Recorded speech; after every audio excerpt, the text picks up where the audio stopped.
Hello, peer reviewer. My name is Elizabeth Williamson, and this is Lab 1, Constant Velocity. This lab covers the observation of an object moving at the same speed without changing direction. First, I'm going to talk about the basic topics and formulas covered in this lab.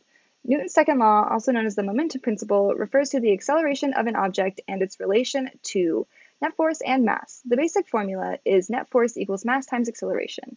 In terms of this lab, with an object moving at a constant velocity, our acceleration would be zero simply because the object's velocity is staying the same. Therefore, the net force also equals zero. The same concept can also be seen with the formula acceleration equals net force over mass. Due to the net force being zero, the acceleration is also zero. We can also discuss the number of pushes and pulls in this given scenario. There is both equal push and pull on the x-axis in order to keep constant velocity from both the initial toss and the friction. And there is also equal push and pull on the y-axis, keeping the tennis ball rolling steadily on the table. We can also look at the velocity and position update formulas. With the data from my tracker video, I was able to calculate the initial velocity as 3.01 meters per second in the positive x direction with the formula initial velocity equals change in position over time. And we can also observe how final velocity equals initial velocity, as seen through the velocity update formula and its calculations, but also it's implied due to the fact that the object is moving at a constant velocity, so this value will not change. In this lab, the position update formula is also used in order to predict the final position of the ball as 0.602 meters in the positive x direction.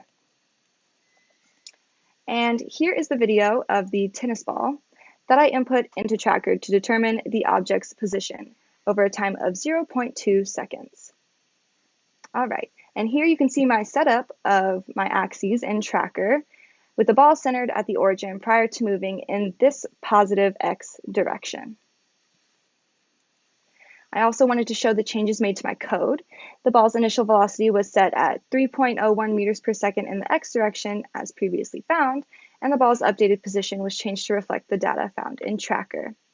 The time was also changed to 0.2 seconds, as that is how long the ball was moving at a constant velocity, and the rate was changed to 30 to reflect the 30 frames per second of the video.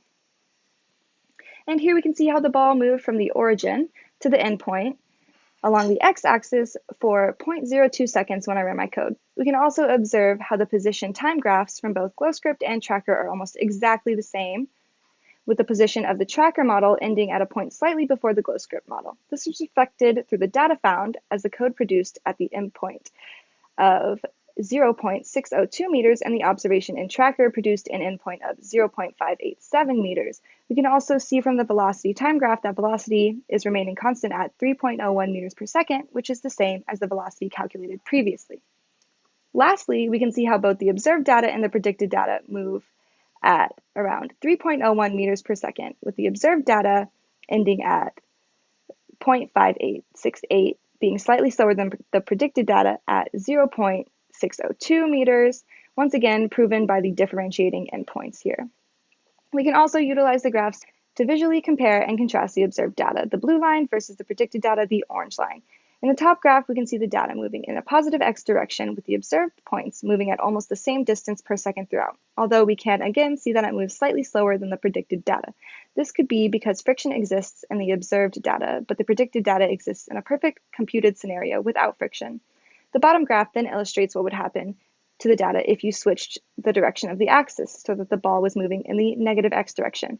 The data is different in that it moves in the opposite direction to the original data as it moves along the negative x-axis, but similar in that the constant velocity remains 3.01 meters per second, no matter which direction the axis is, just as in the original data. Thank you.